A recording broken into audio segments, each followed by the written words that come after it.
Yes, friends. On a Tuesday afternoon, we want to kind of time this out and really have a crisp official start time of 4:48 p.m. But as we hopefully will join in with us live here and get in on the conversation, as you can tell, Andy Makowitz is not with me. This is not an official podcast episode, but obviously, as we start to wind down March, head into April, the big free agency moves have all been made. We've been outlining those on the podcast. Tomorrow, on Wednesday morning's episode, we'll be starting to highlight Jay Stevens from the Locked On Buckeyes podcast and some of those prospects that he gave us out of one of the top schools at the collegiate level, and maybe some names that we want to be familiar with as Giants fans heading into the draft. But this is what Andy Makowitz, rightfully so, safeguards against. Me over-leaning into mock drafts before we start to really hit those last couple of weeks ahead of the draft next month. That being said, we saw, and we highlighted on the show as well, that there was a really big move by the San Francisco 49ers getting themselves up to the number 3 pick. We saw the Dolphins go back and then rise, ultimately landing at 6 through a trade with the Philadelphia Eagles. And when all the dust settles, we start to think, okay, more quarterbacks are probably going to start to come off the board here at the top of the draft. Whatever it means for the Jets, that's fine. That's not really our problem.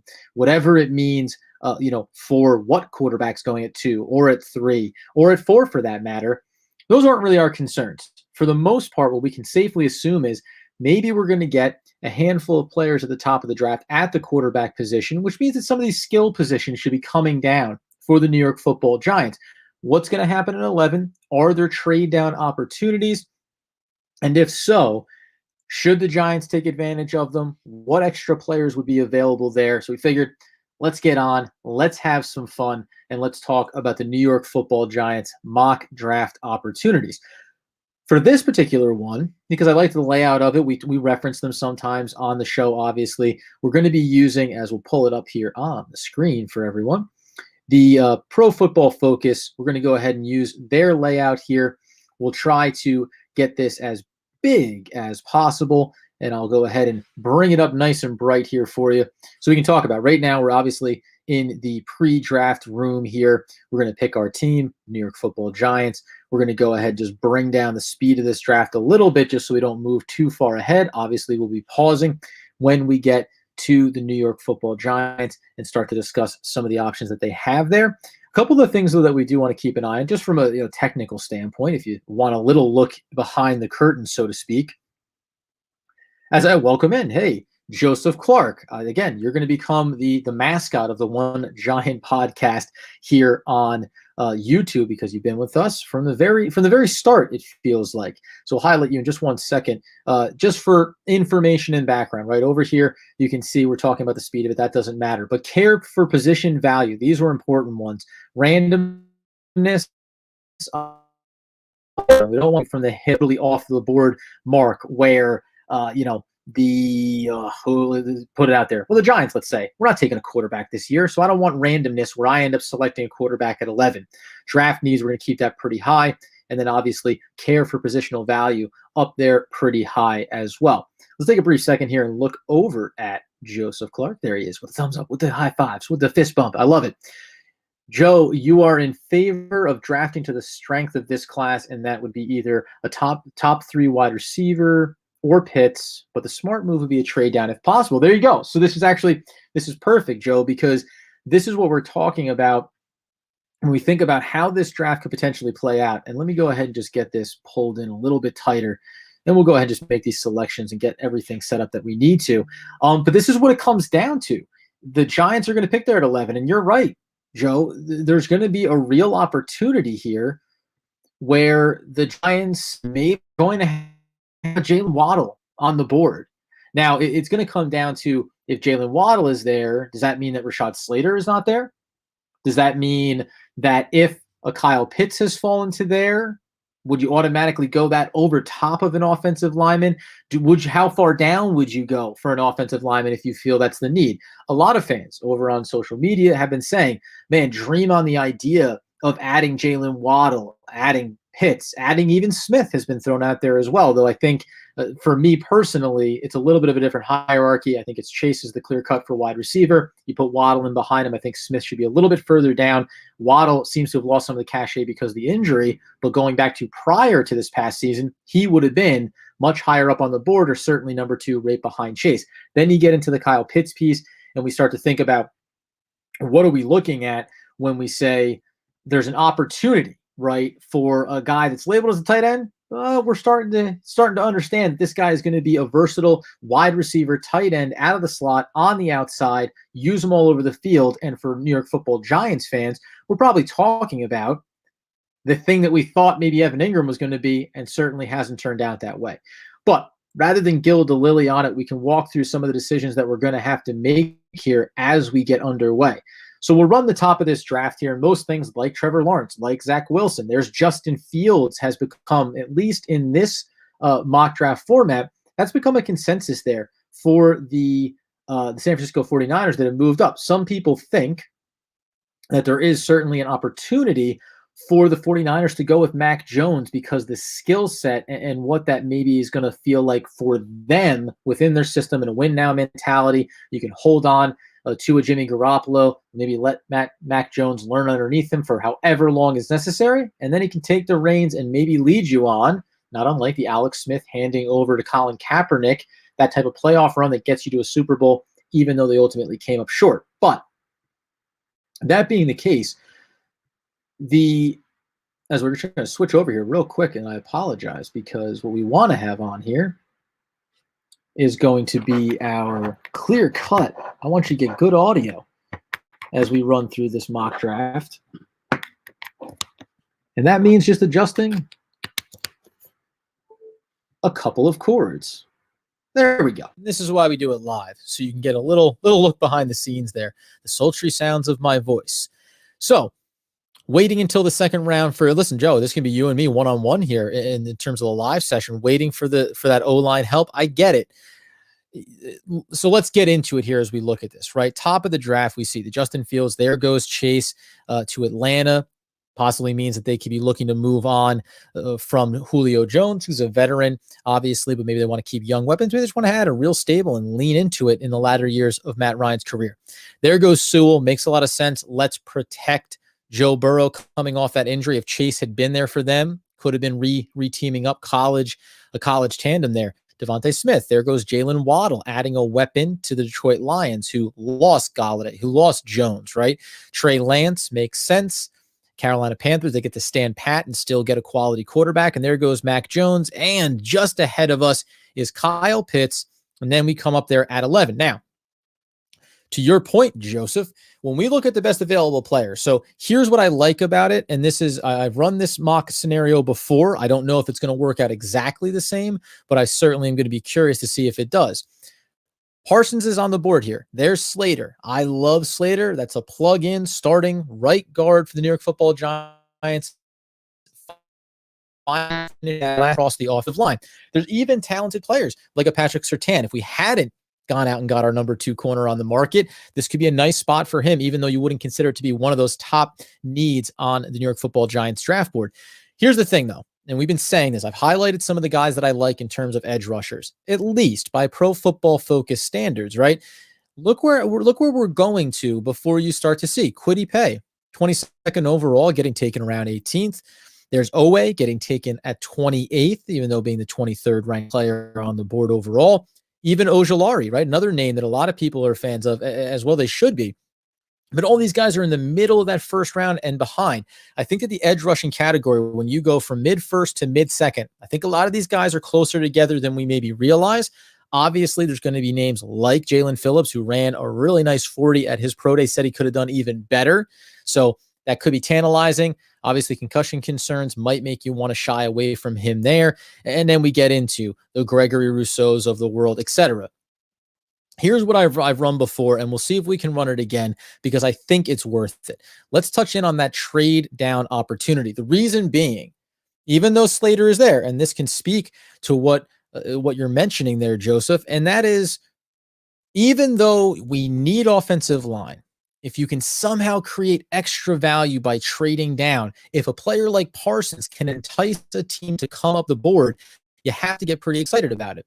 So I had run this previously, and I went all the way down to the Miami Dolphins at 18. Now, certainly we could walk through some of these other scenarios. The thing that's nice, obviously, the Dolphins still have a collection of picks within their arsenal, so there's some things to work with there. Chicago Bears would be a great opportunity for that as well. But if this plays out the way it has previously, I came in and I said, well, obviously I want your 18th pick. Tried for the 36th, wasn't going to get that, but did manage to grab the 50th and the 81st. Now, listen, you can debate about whether or not that's going to be wholly achievable in a trade scenario like that, but let's say that it is. And then when we walk through into the second round, into the third round, we'll obviously acknowledge that and discuss what it means if the Giants did trade down or if they did not. So let's see if we can throw that at them and get this one to stick.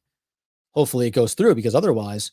And there you go. So look, so this is a better version of it because they reject that first opportunity.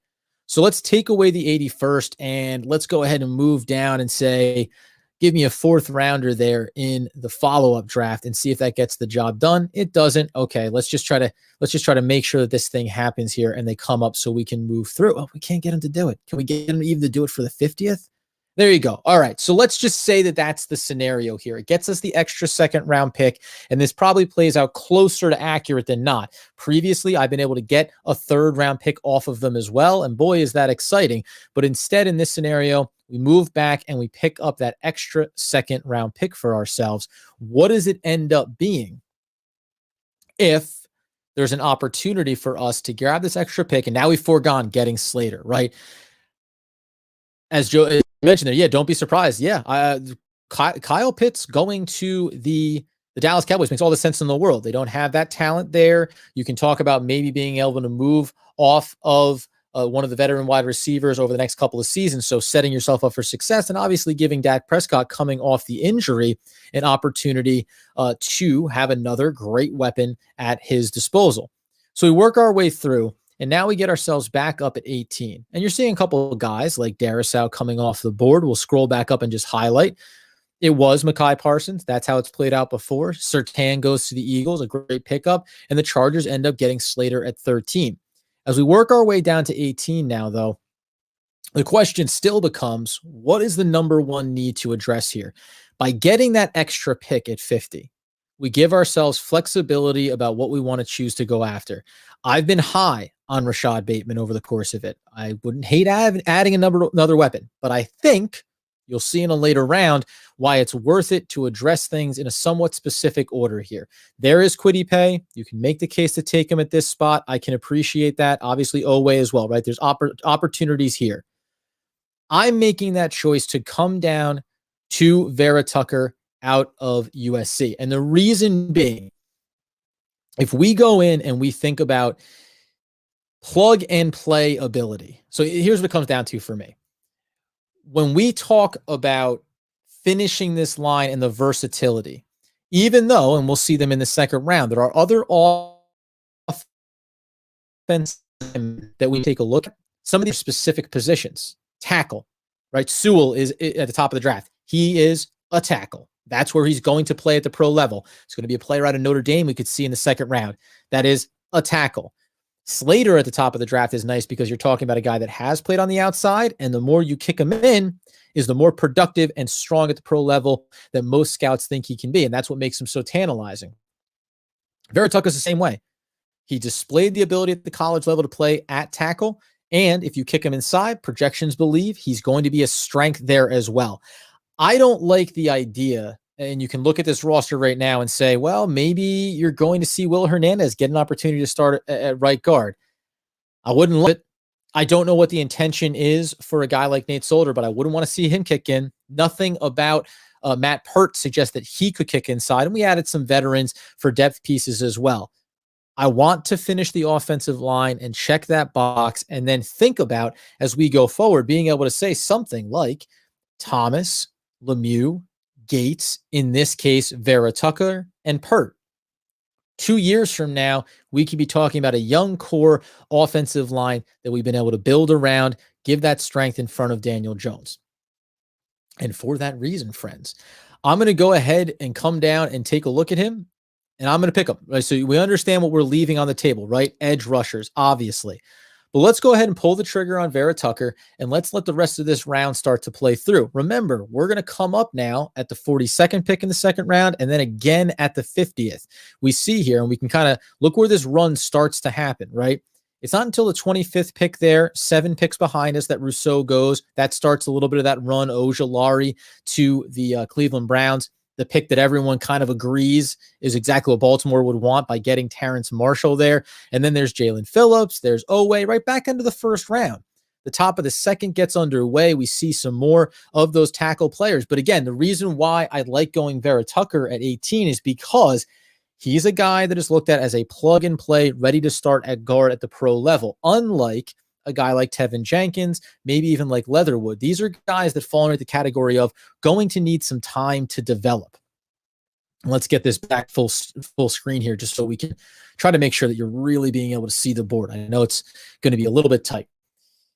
Then you get some linebackers. We talk about a nice running back there going to the Broncos, and a cornerback as well. So now we're up here at the 42nd pick. We come over, and again, Walker Little is another example of a guy, sure, talented, but does he have the versatility, and what is the expectations about being able to start? The moves that the New York Football Giants made in free agency were about improving this team and making us competitive right now. Now, it doesn't mean that this is, deep playoff run or bust this year, but when you have a clear hole on the roster, you want to plug in a guy that you think is ready to come in right now and play. In that vein, because we brought back Leonard Williams, because we also brought in a Dory Jackson to improve a position that we weren't even really thinking about necessarily in that vein as we approached the offseason. And then you supplemented them with defensive tackles. We supplemented them with linebackers, right? Just brought in more bodies into the room. And we also looked at what we ended up going to have 2, 3, 4 kind of defensive nose tackles in order to replace the production of a Dalvin Tomlinson. I liked that approach. That takes that need off the board for me for the most part. You can take a guy somewhere in the later rounds, but I'm not really going to sweat that need at this point. What I end up doing, you're going to see where I'm going to scroll to. And just by Pro Football Focus standards, right? Average draft position versus rank. A guy like, Quinn Menners, he's going all the way down despite where the ranking is. A lot of these guys are suffering from pro days and how that's impacting them. So even if you go ahead and you click into, let's take a look at a guy like Liam Etchenberg out of Notre Dame. This is the guy that I'm talking about. He's a tackle, and that's great. Could you make the choice if you were the New York Football Giants and you went a different way in the first round, edge rusher, and now here's a guy that you can grab and plug him in and you're a third round guy? That's great. You're going to be backup swing. We move on from Soldier, etc. Yeah, sure. But I want guys that are a natural fit, especially in the first handful of rounds. So as I roll through, the guy that I'm going to come down to first and foremost is right here, and that's Joseph Ossai out of Texas. The reason being, and there's going to be another player that I'm going to highlight here, we want to plug needs in the first 2 rounds. The biggest needs we have are offensive linemen, guard specifically, and then, of course, getting edge rusher presence as well. So let's just run through what we're talking about. His ideal scheme fit is 3-4 outside linebacker. That's what we run in New York under Patrick Graham. But we also know that Patrick Graham likes versatility. He gives a lot of different looks from zone coverage ability out of our secondary. We want safeties that can come down into the box and run support, that can blitz off the edge, all of those things. So scheme versatility is important. So when you talk about, and we're utilizing to supplement our research here, we're going to go ahead and get on the draftnetwork.com and use some of their scouting reports as well. We go over on Walter Football. Basically, we just try to grab all the information resources that we possibly can, go ahead and watch some tape of the guys as well, and then put together what we feel like is our consensus thought process on a lot of these prospects in next month's draft. So Ossai can align in the 3-4 outside linebacker stance, but he can also be used out of that position to drop back in coverage. So now we're talking about a guy, he's on the edge. You can think about, by the way, we talk about our current collection of players, 2 guys coming off of injury, Lorenzo Carter and Oshane Ximines. Out of those 2, Lorenzo Carter flashed early in the season last year prior to injury that he can now under Patrick Graham get after the quarterback, has the strength. However, is he going to be adept at dropping back in coverage, getting into some of those zone looks at times? I'm not even knocking him. I really do love Lorenzo Carter, and I think if he comes back healthy this year, you're going to see him flourish and take a big step forward. Oshane Ximines, a little bit more of a question mark there. Also suffered an injury, but hasn't flashed that ability just yet. So that's what's nice. Think about adding in a Lorenzo Carter and now a guy like Ossai on the other side of him. So line up in that 3-4 scheme, can drop back into coverage, but he's also capable of putting his hand in the dirt as a 5 technique in a 4-man defensive front. This is important because Patrick Graham does utilize the 4-man front at times. So when we think about different down and distances and saying, well, let's go ahead and put Osai and Lorenzo Carter out on the edges. Now let's take out what has become, quote unquote, a weaker point on our defense at the nose tackle position.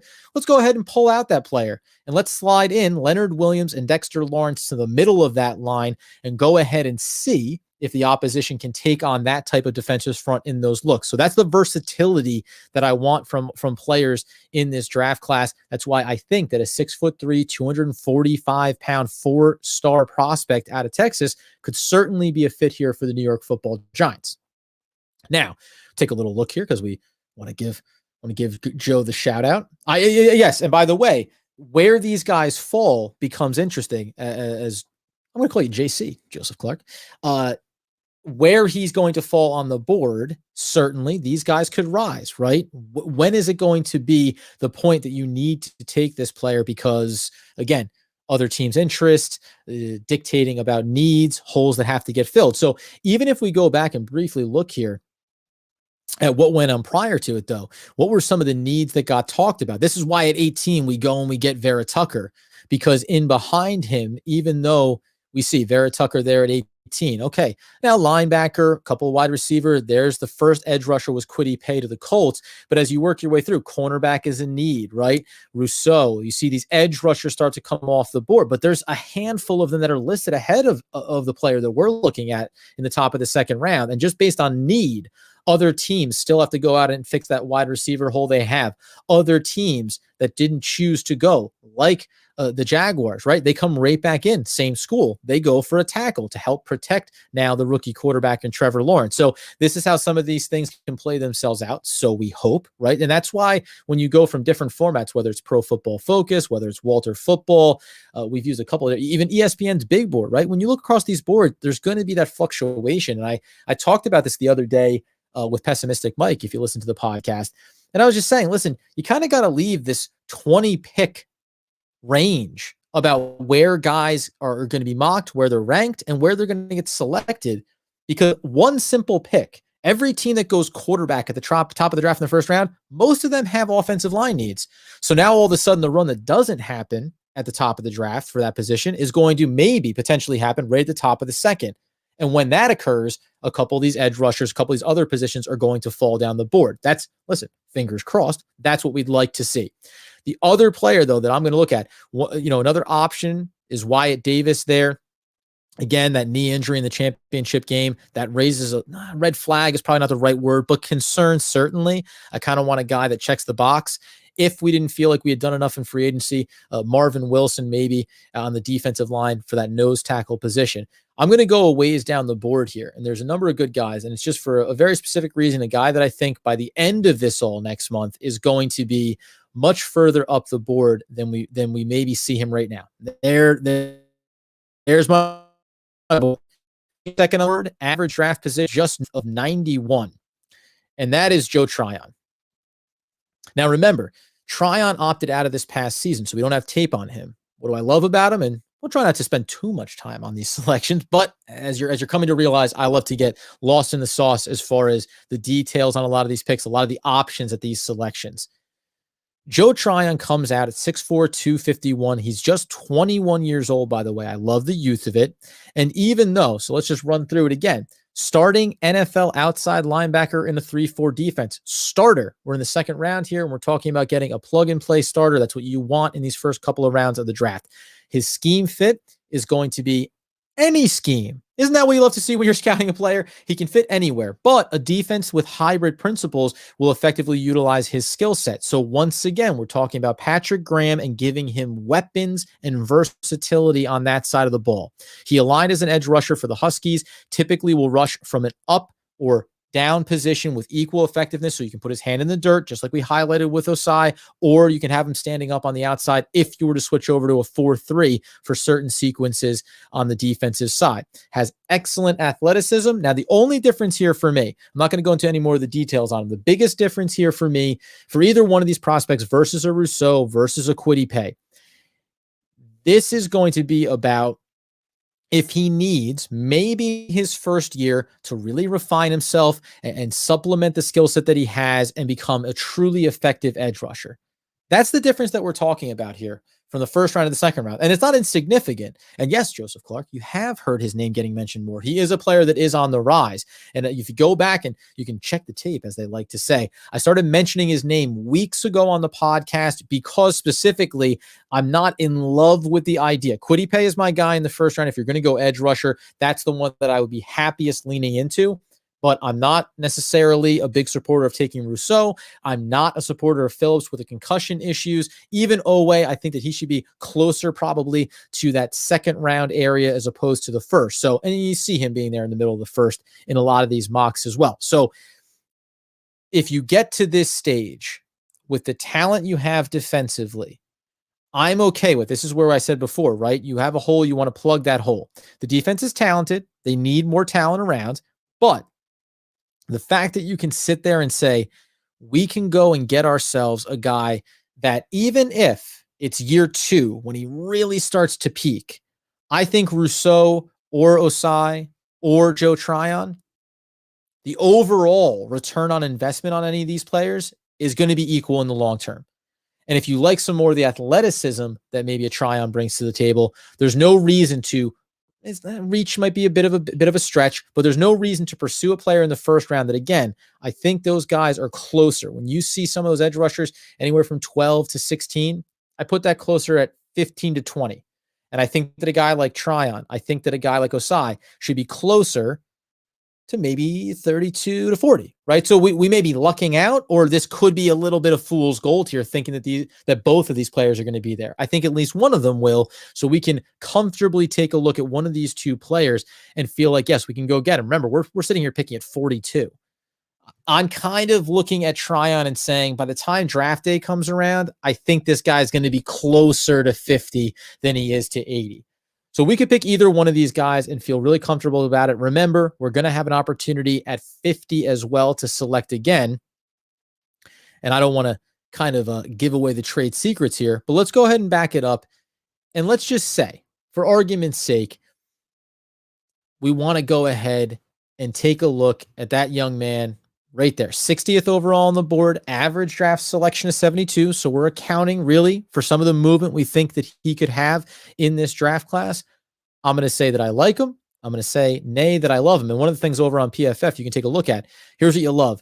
Earned an 80.5 pass rush grade and an 81 run defense grade across almost 600 snaps over 9 games. That means that this guy is consistent in both phases of the game, and that's what you want, the ability to impact the game in multiple phases, not be the proverbial one-trick pony. We're taking him. That was it. For all that blunderbussing, we finally got around to selecting that player. Now, here's the interesting spot for me. Right back on the clock because of the trade that we made.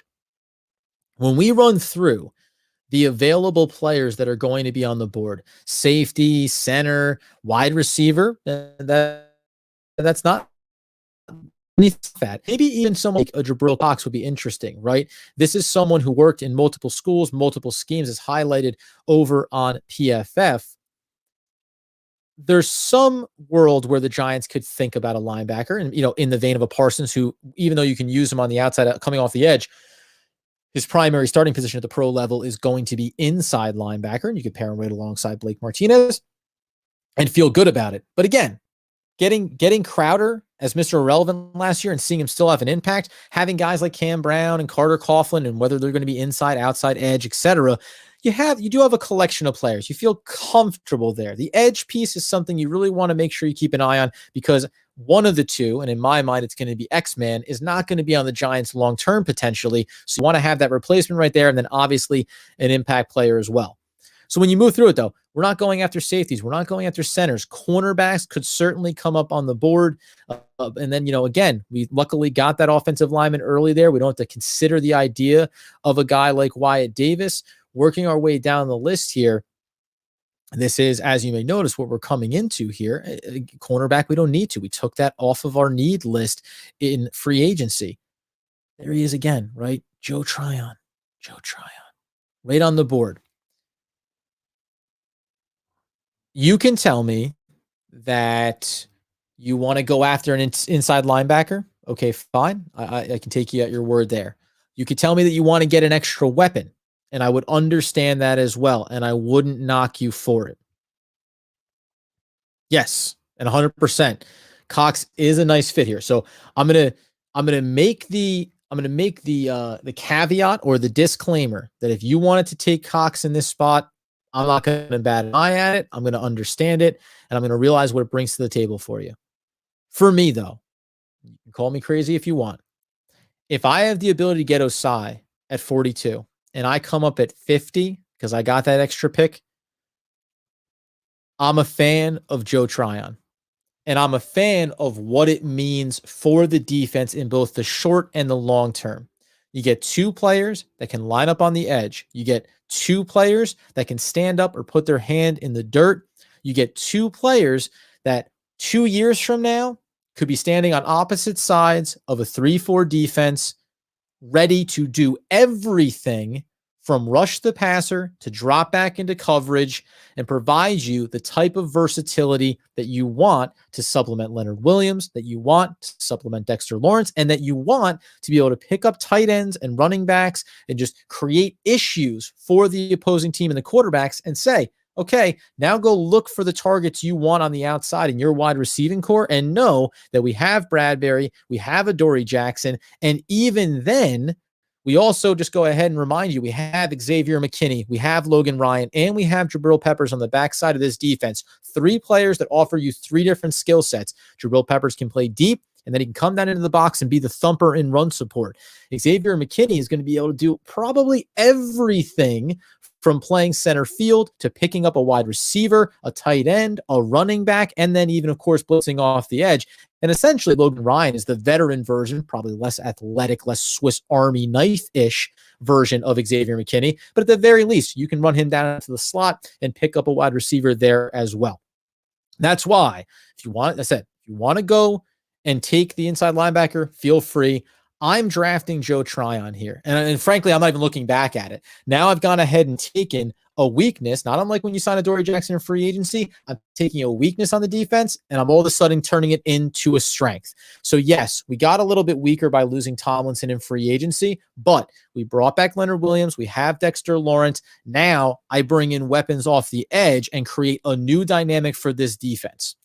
Work our way through here as we come up now in the 3rd round. This is where it gets interesting for me, and we'll run through some of these later picks, fairly quickly here because this early portion, and we'll go ahead and get this full screen, is really the important piece for me. This is what really excites me when I walk through the scenario. And by the way, last time I did this, grab the extra 3rd round pick, and this is where I kind of realized the opportunity that the Giants are going to have here if they're able to go this route. And let's just take a brief pause here and go. Let's bring me up a little bit larger than life, right?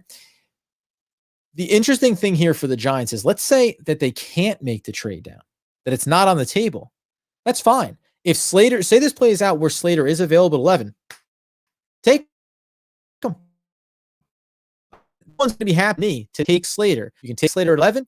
And when you get up there at 42, you can take Osai. Okay, you're not going to have Tryon. That's not a big deal. Or you can take Tryon because Osai is off the board. That's also fine. You're still going to get a nice versatile piece for the defense, and you're going to address the need of edge rusher in this draft class and on the defensive side of the ball. Now, when we get into who's available on the board, you talk about, again, we want to talk about linebackers. A lot of these guys, like Davis, like a guy. The next one that came up here. Even Osa, again, a little bit undersized. Milton Williams. Some of these skill sets, they're not plug-in and automatics. Then you start to think about cornerbacks certainly as well. Again, I shy away from that. You got a Dory Jackson. We may still want to think about it. Keep our eyes here on some of the later rounds. We may still dip our toe into those waters in, again, that big picture view of rebuilding this entire roster. But most of these guys, or a lot of these guys specifically at the linebacker spot, are scheme specific 4-3 linebackers that are hard for me to lean too heavy into. You have a player like that essentially when you think about a Blake Martinez. And again, Blake Martinez's value is that he's a veteran, he's experienced, he's great in run support, but I want to get guys that can do multiple things for us. That being said, We know we signed Kenny Golladay. We know we signed Kyle Rudolph. We know that we even brought in John Ross. But where are we thinking in the long term? How are we going to supplement the offensive weapons that we currently have? So this is where, for me, and by the way, a guy that you certainly get excited about would be Rashad Weaver there at the edge, rank of 80, average pick of 90. Here's the first one that really gets me excited. Jalen Darden out of North Texas. Reason being, this hurts me to say, if you look at him and you think about what his skill set is and where this team is as far as the wide receiving core. Remember, first of all, Golladay, amazing, great pickup, right? If you listen to the podcast, we've said the injury concerns, certainly the money, but once he's on the roster, we love him. And if you go back to the beginning of last season, I thought, yeah, I wouldn't have hated if the Giants had made a move to try to trade for him. Ultimately, you go out and make the big splash. Fantastic. But this is a one contract receiver. He's not being brought back on a second deal after this one runs out. So you're still thinking about if Daniel Jones is going to give you the affirmation for Dave Gettleman that he was the right pick at 6, that he is the franchise quarterback, then who are you pairing with him over the next decade? And even though you're still going to want the true number 1 on the outside, and you can get that in next year's draft or the year following, a player like Jalen Darden, who is a featured slot receiver as well as a kick returner. So little tip of the cap to Joe Judge, likes those guys that are multifaceted. You want to play him in a spread offense. That's something that I think the Giants are going to lean into more. I know we've seen obviously the accumulation of multiple tight ends, but I think when you have these type of weapons, you need to spread the field out, especially with Saquon Barkley in the backfield, and say, how are you going to cover all this ground? How are you going to cover all of our weapons in space? Footnote, by the way, one of the really exciting things about Golladay is that he's not just an outside vertical big wide receiver threat. His athleticism, specifically in being able to extend, full out extension, diving on deep passes, and then his work in space. He is, not surprisingly, but just effectively nimble and elusive in and around the middle, working over the crossing routes at times too. So all of these things are some run after the catch scenarios. And obviously for a guy like Sterling Shepard, this is what we're excited about, getting him back into the slot. But a player in Jalen Darden is going to be someone who is, and listen, I'm a little verbatim off of Draft Network, dynamic, explosive threat with the football in his hands. His stature is likely to limit him a little bit more as a complementary role in offense. You understand that? Just 5'9", but his vertical receiving skills are good. His ability to generate yards after the catch are good. And he has that classic NFL term, slipperiness. It's difficult to get past, the value that he can add to your team. So even though, and you can think about him in screens and bubble scenarios, right? Getting him out in space, getting the ball into his hands and letting him work. Think about him kind of as what, you'd like to have thought someone, well, actually, let's go more specific. What the Giants tried to do with Evan Ingram a bit last year, get the ball in his hands, right? Get the ball in his hands and let him work. But unfortunately, Ingram has been a disappointment in that regard. The reason why bringing in a player like this is twofold. One, versatile weapon. Fantastic. Slot receiver, because we don't know long-term what's going to happen with Shepard. Personally, I'd like him to be the Amani Toomer of this generation for Giants fans. The guy that is here, right? Just this conversation. Think about Amani and Ike Hilliard, right? Eventually, Ike Hilliard moves on. He goes and plays for the Bucs, but Amani Toomer stays. I love the idea of keeping Shep around, but maybe it's not in the cards. So having that extra piece is always going to be important. And even if Shepard is around, having a player like this is just going to be another versatile weapon that you can utilize within the offense. And as you say, JC, after Golladay and Shep, everyone else is uncertainty. Let's take a brief aside here. And this is what I anticipated happening, me running incredibly long on what I planned on having be a 20, 25-minute stream is now going to turn into probably an hour. But look at the numbers from last year when we talk about Sterling Shepard. Here's a guy that basically missed 4.5 games, but only played in 12 games, still gave you 66 catches for over 700 yards. If you go back 2 years prior, it's the exact same 66 catches, but for over 850, almost 900 yards. Difference between about 10 yards per catch to 13.5 yards per catch. I think he's going to be closer to 2 years ago, benefiting, from Galladay's presence, obviously, and benefiting from getting back into the slot where he's best suited. Now go take a look at Slayton's numbers. To your point, JC, listen, he's a 5th-round pick, so the expectations, obviously, you don't set the ceiling too high for him necessarily, but The biggest concern for me is catching the ball. His target rate, 57% catch rate in his rookie year, only 52% this past season. But that's not all solely on him, right? He was getting treated as a number 1 wide receiver this past year. That's not the way he's going to survive. That's not the way he should be living at the NFL level. If he's going to be, though, this upcoming season, the number 3 behind Golladay, behind Shepard in the slot, and then you have to think about him while you're also keeping an eye on whatever Evan Ingram's going to be for you, and Kyle Rudolph and Saquon Barkley. Now all of a sudden you start to think about a guy that could feast. So I wouldn't be surprised if we end up talking about 3 guys all in the 65 to 75 range for catches. And this isn't, I'm not diminishing Golladay. I'm saying that you may see him go for 70, 75 catches, but 1,200 yards, maybe a little bit more. But then you're also going to see 2 guys in Slayton and Shepard that could be inching their way towards 1,000 yards and seeing their yards per catch increase because the space on the field is going to be opened up by the presence of that big-bodied receiver. That being the case, though, that's the argument I can make for a player when we talk about 3rd round, taking a look at a wide receiver like Darden and saying, man, that's a way to add a weapon. The other way that I can go, and believe me, it doesn't take much for me to get excited about the idea of looking in this direction. I'm going to go ahead and boom, here we go. Now remember where we're picking. We're picking at 76th right now. So you can make whatever case you want. Kenneth Gainwell out of Memphis. This is how you kill 2 birds with 1 stone. Kenneth Gainwell comes out of Memphis. Let's go ahead and hit you with some of that background information, though. Remember, Kenneth Gainwell played quarterback in high school. He was a 1,500-yard rusher, 6.3 average, 13 touchdowns with 51 catches for 600 yards in his first season playing running back for Memphis. The reason why I mentioned that he was a quarterback is this kid is versatile across the board. We talk about ideal role. They're labeling him as featured back that plays some in the slot and is featured heavily in that passing game. There's a world where some scouts talk about him and they say this is a guy that could legitimately enter the draft as a slot receiver, and that could just be what he does for his career. If, however, you're talking about a roster that has Saquon Barkley, and then you're talking about adding Booker, nice little piece, nothing to worry about there. But then now you have a guy who can play in the backfield, can certainly run the ball, an elusive runner, but can also be a receiving back out of the backfield, can also supplement you a little bit there in the return game, and then can go ahead down in distance. What is the defense telling to you? Line them up in the backfield, now spread them outside. Go 4 wide with Shepard on the left, with Gainwell on the right, with Slayton and Golladay on the outside. Figure it out, defense. Tell me who you want to worry about the most.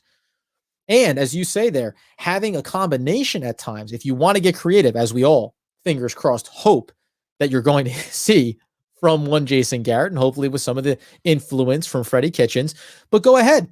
Line up Barkley and Gainwell in the backfield at the same time. You have 2 running backs that can take the ball and be elusive, obviously, and Barkley's the more elite talent in a pure running back role. But you also have 2 running backs that can swing out of the backfield and catch passes as well. Have a split with Daniel Jones there, driving back from under center into the shotgun. 2 running back set, split left and right. Go single on the outside with Golladay and with Slayton, or take Slayton off the field, put Shepard out there on the right side. There's no reason, just because he's best suited as a slot doesn't mean he can't play on the outside. We saw that last year, did a ton of it and did it pretty darn successfully. Pick your poison. This is one of those things that I've talked about. Once you signed Golladay, I said, hey, listen, we got to take, people talk about Waddle shows up at 11. You got to consider taking him. There's one player that I would do that for from a weapon standpoint offensively, and that is Kyle Pitts. If for any reason Kyle Pitts is there at 11, I am not going to balk for a second if the Giants deny trade down offers, if they pass even on a Rashad Slater and say, sorry, this is a tight end / wide receiver that is going to totally change the dynamic in the short term with Golladay. And then again, big picture, pair him with Daniel Jones for the next decade of his career, giving him a very dynamic weapon. So that thought in the first round for me, at least in the back of my mind, permeates all the way here to the 3rd round, where I say, listen, yeah, we did do damage in free agency getting Golladay. We are getting back Saquon Barkley, hopefully 100% healthy from injury. We are going to be dynamic. We add Kyle Rudolph. Let's add another one. Let's add another weapon. We know that's what the NFL is, right? We want to give Daniel Jones too many weapons so that there's literally no reason for him not to be able to find the right combination, the right route, the right outlet, etc. Get it into playmakers' hands and let them work. Now, I'll touch back in here to the draft here, because I want to just pull back a little bit. A guy like Justin Hilliard, you're going to hear about him a little bit from Jay Stevens tomorrow on the podcast as he highlights some of those Buckeyes. Like him, can be on the inside. It doesn't have a big sample size, but special teams contributor to start, also can be a contributor at the inside linebacker position. But again, I don't fall in love with that idea. One of the other players you could think about is a guy like Michael Carter, if you want to stay in that halfback supplementing Saquon Barkley kind of role. So there are options here on the table. The other way that I looked at this when we came down on Kenneth Gainwell is you can, and we'll see if this plays out the way it did last time. So before I get ahead of myself, let's just say that we want to be dynamic, that what we've accomplished in the worst case scenario of no trade down, we've gone ahead and gotten ourselves an offensive lineman, either Slater or potentially, if we had to, Vera-Tucker in the trade down. And I don't even had to. Happily got Vera-Tucker after trading down. In the second round, we get ourselves an edge rusher. We've addressed both of those two key needs that we said that has to happen in the first two rounds of this draft. Now in the third round, we get to say, how do we make ourselves more dynamic on either side of the ball? This player pops up. We get excited about it. We draft him, and away the rest of this round goes.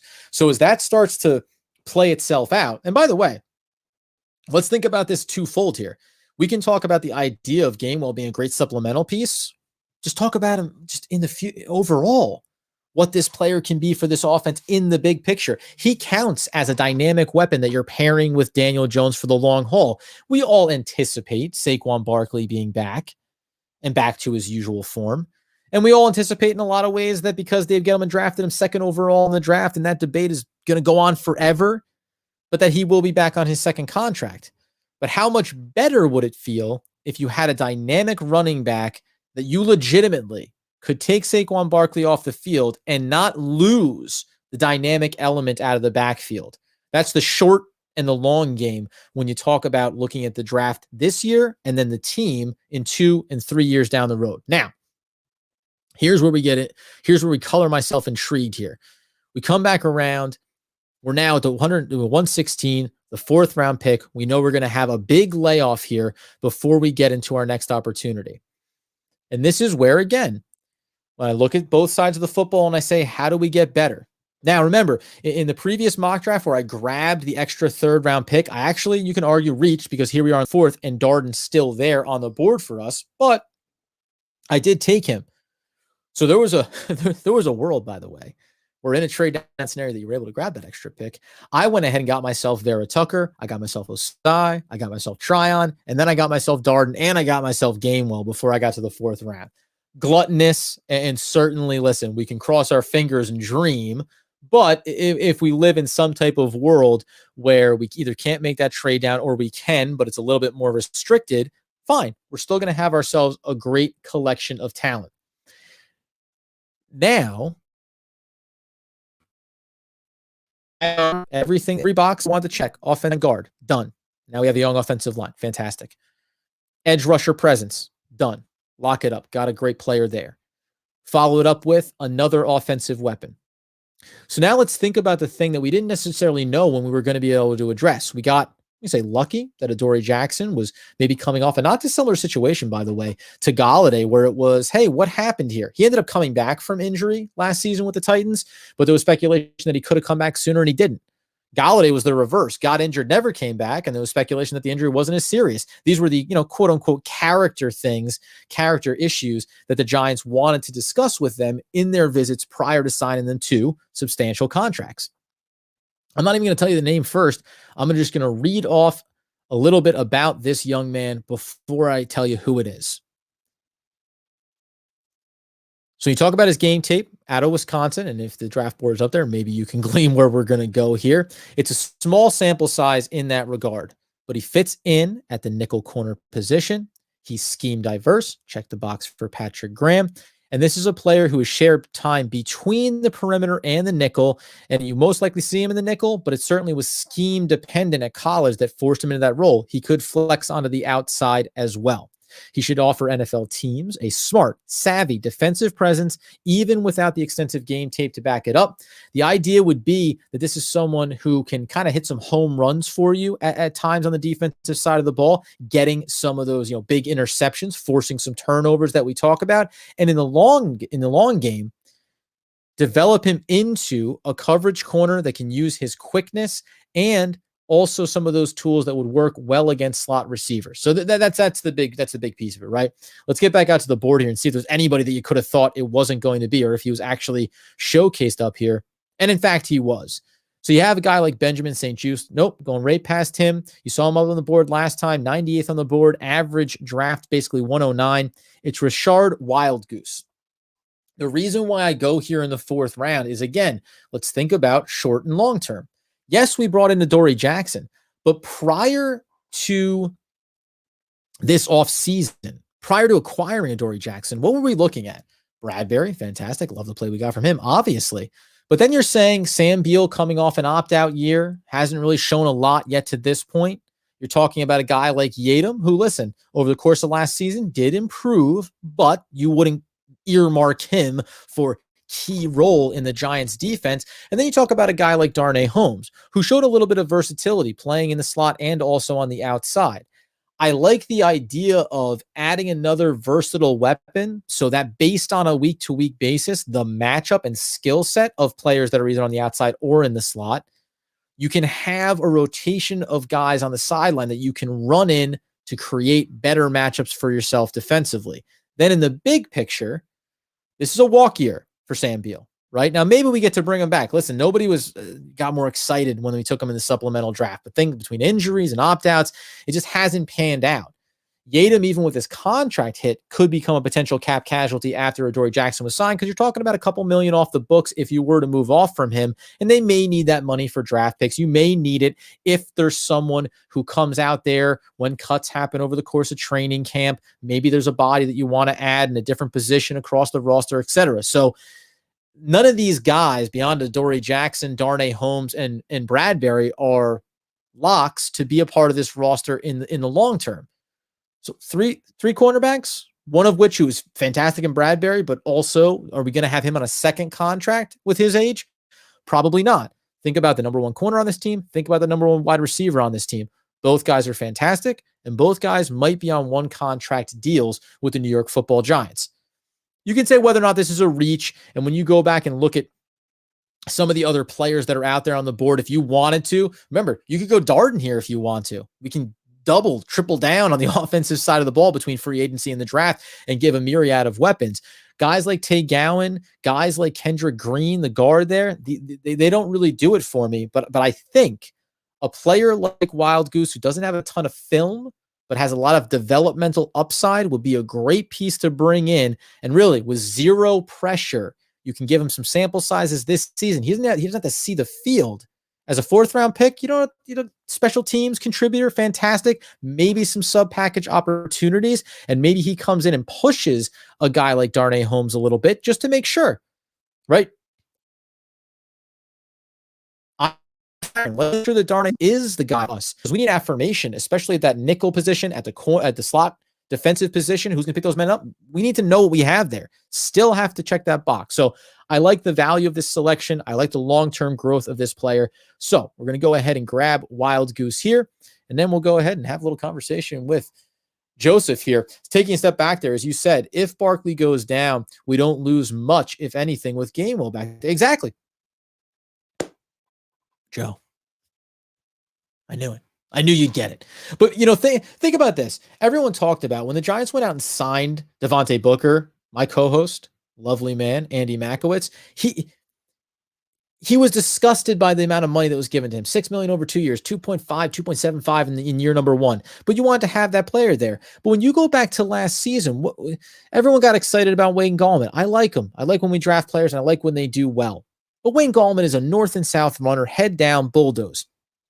How many times last year, in the absence of Saquon Barkley, did we say, boy, if there had been a Saquon Barkley, if there'd just been a little more elusive back when Goldman was getting to that second level, that little extra move, that little extra burst was going to break it for a big gain as opposed to a 10, a 7 to 12 yard gain. That could have been a 25, could have been a 30-yard gain, could have been a home run to the house. And that's what we hope Saquon Barkley can do behind this offensive line coming into this year. But that's why you want to have a player like Gainwell when you don't have to overtax Saquon Barkley. I'm a proponent of, when you're going to bring back Barkley on a second contract, nothing will make me happier. But you need to balance things. Use him in the pass game, use him in the run game, and have the other pieces in this offense where you can continue to extend a running back's career by not overtaxing with the repeated bruising interior runs. And by the way, Saquon Barkley has not been the best in between the tackles, north and south kind of runner. And I'm not saying that Gainwell is that, but then build to that strength and say, hey, we're going to be dynamic at every key position on this roster. Big time drop before we get ourselves back around here, right? This is obviously that big drop off when we talk about only 2 picks left in the 6th round. That's where we come up. And this is where, listen, say whatever you want, but this is where I actually got really excited, because there's 2 things that I end up doing here that I think supplement this draft and finalize the theme. Building for now and building for the future. We like the offensive line. We like the young talent, but let's be clear here. We have Nick Gates, could be back on a second contract. This is the last year for him. And if he was, I'd be happy to have him. I love that he got the opportunity to compete 2 years ago at tackle and at guard, show the sample size, gets extended and kicked inside to center. By the end of last season, we're excited about what we're getting from him. Alongside of him, though, is Shane Lemieux, a 5th-round pick that certainly we were happy to see some of the successes in the run game. Not necessarily excited that he supplemented Will Hernandez as a starter, but he also struggled in the passing game. So I don't want to overlean into what we think these guys are or are not. So as we come up in this into this opportunity here, we start to look through. I took a look at Ernest Jones for a minute. I didn't love what you get from there. We don't need to look at anybody edge rushers, those types of things. Safety, defensive linemen. No, this isn't for us. This isn't for us, right? Then all of a sudden I stop on a guy like Sedarius Hutcherson.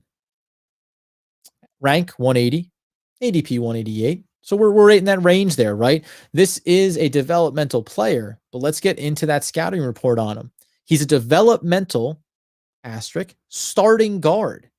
So because when you think about this offensive line, remember, there's been years where we had starters on our offensive line that when we moved on from them, they couldn't even be backups for other teams. And right now, as it stands, we brought in a couple of veterans. We have Nate Soldier, who's maybe going to be the backup swing tackle, veteran presence. He'll be gone next year as well. As it stands, we brought in a player to play guard. But let's not overcommit ourselves to the fact that Shane Lemieux is definitely going to be 100% the starter. And even if he is, what's going to happen next year? What if we don't bring back Nick Gates?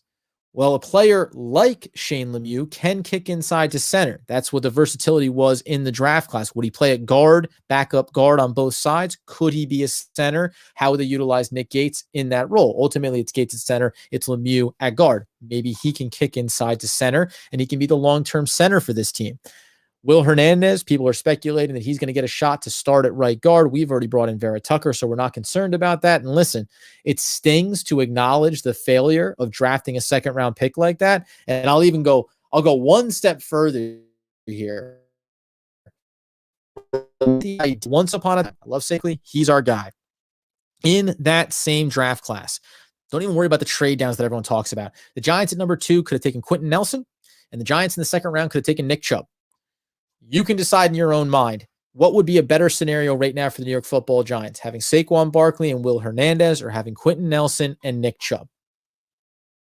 It doesn't matter. It's all moot, and I love Saquon Barkley. But Will Hernandez does not seem long for a second contract on this team and lost his starting job last year to a 5th-round pick. As they say, it's not what you want. But in Sedarius Hutcherson, as we talk about his skill set, let's briefly and then wrap this thing up. I can feel it happening to me. He enters the NFL with nearly 4 years of starting experience in the SEC and spent extended time at left guard, right guard, and left tackle. His experience at both tackle and guard positions is helpful. The skill set translates best on the interior of an offensive line at the NFL level. We have a sufficient athlete that does well to connect with moving targets in space and pull. His anchor is stout, and he gets after people in the run game. When it comes to the concerns areas, we can talk about maintaining consistency, maintaining balance, and clean up his timing and placement issues with his hands. But again, while he's best suited to play in a gap blocking scheme at the NFL, it could reduce the number of teams that he would potentially fit with. But we're not talking about bringing this guy in a 6th round pick and plugging him into play. We're saying let's develop you for 2 years and then see.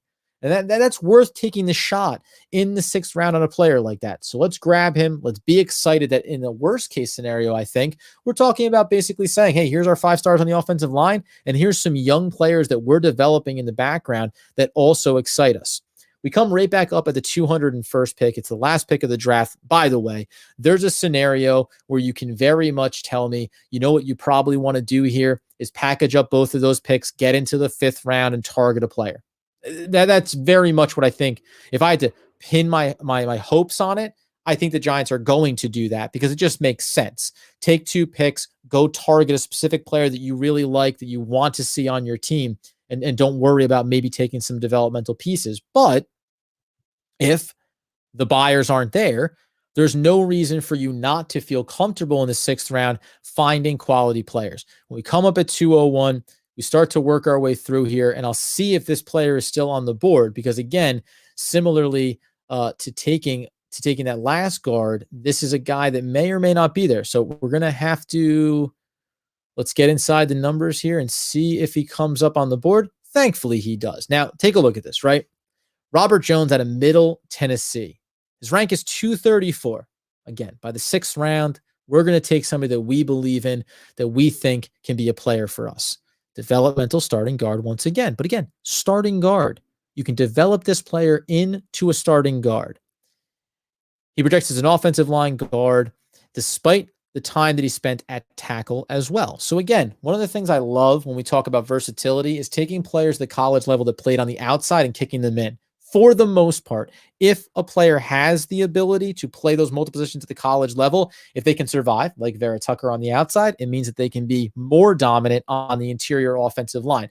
That would be the ideal for Robert Jones. Showcase both abilities at the college level. Let's develop him as a guard once again. And by the way, potential backup swing tackle as well. So you think about next year, Nate Solder's gone. Now we have Robert Jones as the backup swing behind Thomas and fingers crossed behind Matt Pert, who's going to come out here in training camp, own that right tackle starting job, and really run away with that race. So there's no questions heading to the season who are the dominant players across this offensive front.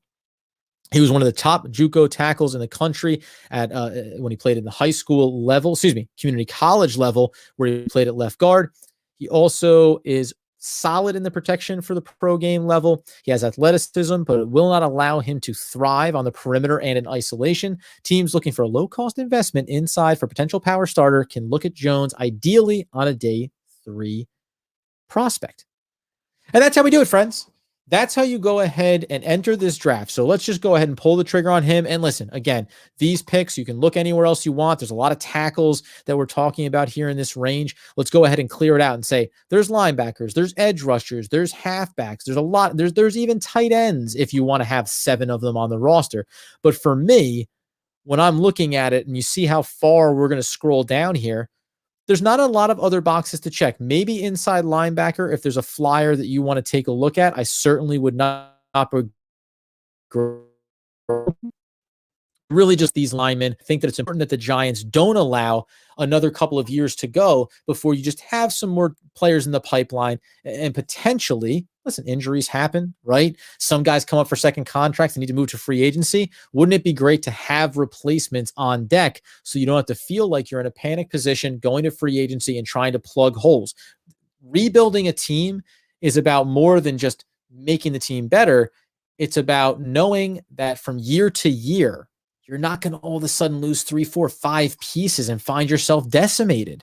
It's about not having to pay out too many big contracts that all come up at the same time, and all of a sudden you can't bring everyone back. This last handful of years, Dave Gettleman, when you start coming back and you say, well, now we brought back Leonard Williams, we're going to lose Dalvin Tomlinson, we're going to bring in a Dory Jackson, right? I mean, this is the way that you're supposed to work your way from season to season, from free agency class to free agency class, and from draft to draft.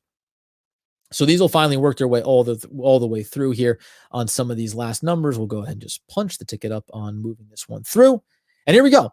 This is what also excited me about it. So, yeah, listen, we make the trade here. It's graded as a B. If you get an extra pick off of them, which we probably could have gotten even later round one. And if you want to, again, if we want to talk about what could have been here, we can sit here and say, you could have gotten an extra 6th round pick off of the Dolphins potentially. That would have afforded you the ability to package even higher, maybe get to the top of the 5th round, the back end of the 4th round for a specific player that you really liked. Inside linebacker could be a way that you go. But at the very least, name the miss, right? Where is the miss inside of this draft class? This is consistent. This is filling need first and foremost. This is getting starter. This is getting starter. This is, either one that you want to go with between Tryon and Osai. They can both be contributors early in their careers. One may take a little bit more time. That's okay.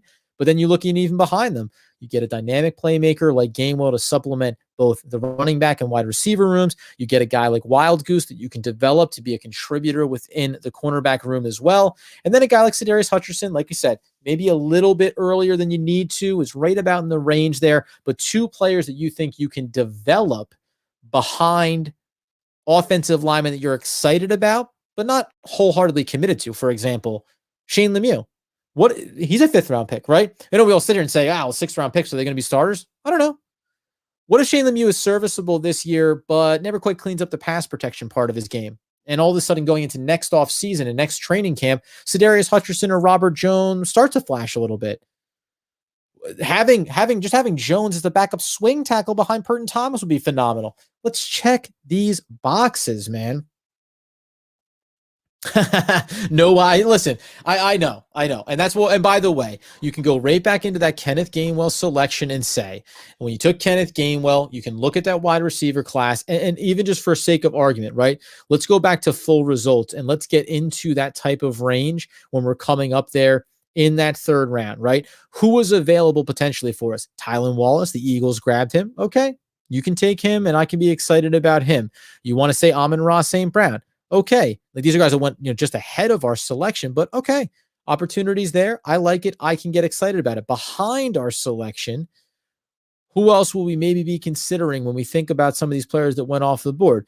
Bit of a road down here before you get to a player at the wide receiver position. As a matter of fact, we get all the way into the 4th round now, where a guy like Marset maybe comes up for you.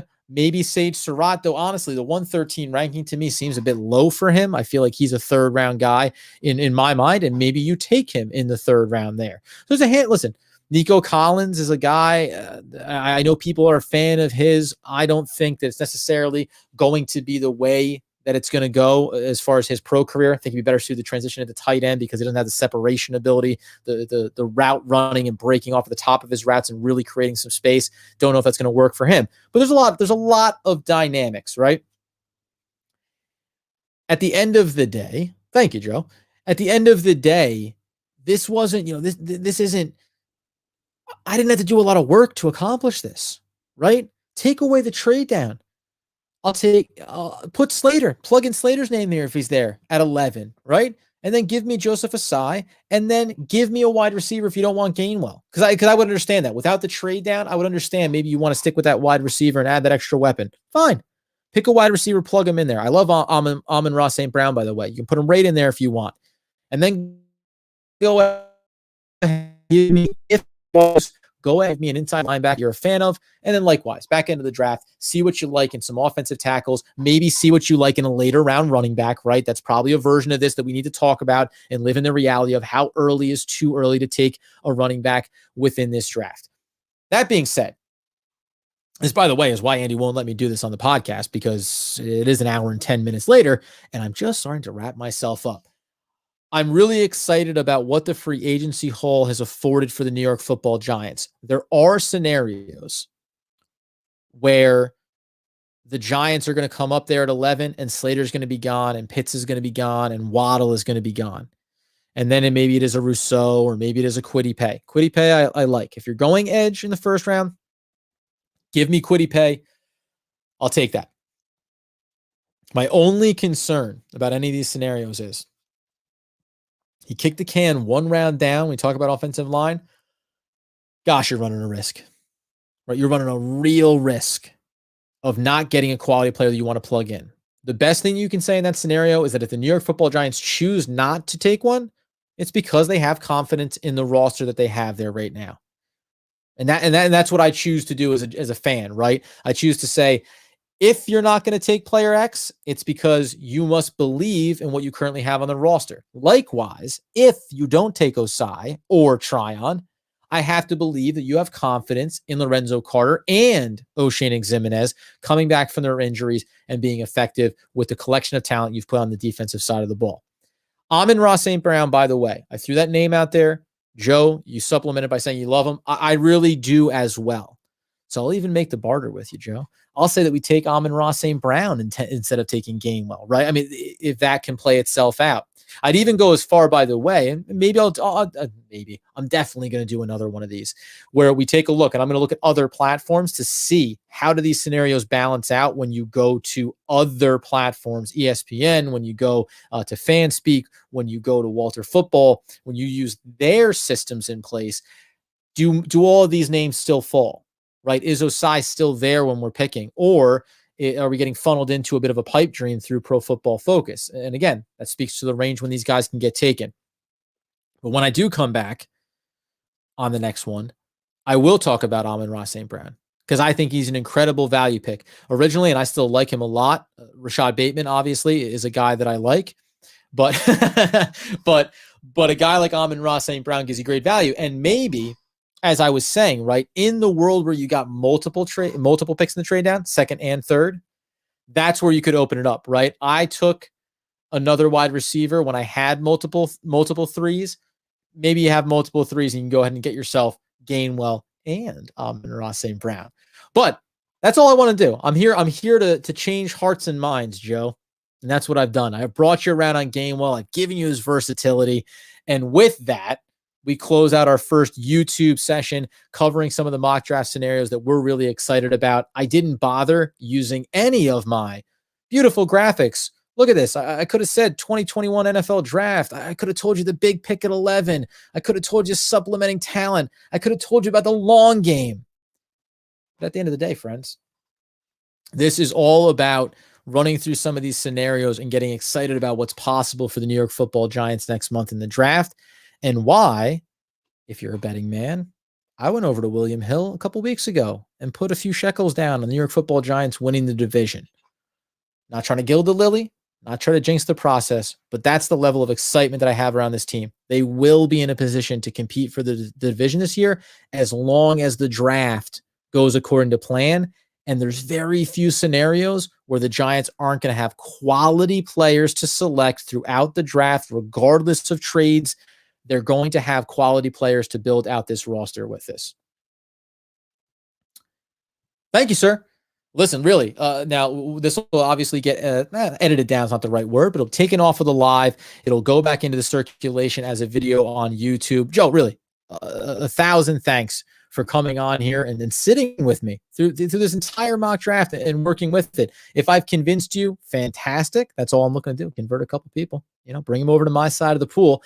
We will, of course, be back in tomorrow morning, Wednesday. We'll have a little mini session here on YouTube, and then the full-length episode will go out. We're going to start to break up some of Jay Stevens' suggestions there, his scouting report on the Buckeyes as host of the Locked On Buckeyes.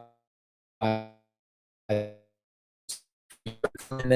at 8:30 and early if you are up and at. Then, friends, as we always like to say, you can follow us on YouTube. You can subscribe, rate, review, and download the podcast. We really appreciate it. Leave a 5-star review if you like the content. It helps move the needle, helps move up the charts, and we genuinely appreciate it. Leave a comment. Make fun of I don't know, Andy's love of Syracuse and how they got knocked out of the NCAA tournament. Whatever it takes, just leave that 5-star review for us. Again, follow us on Instagram as we continue to ramp up our social media presence, obviously. And until tomorrow morning, until next time, as Andy Makowitz would want, need, and demand that let's go, Big Blue.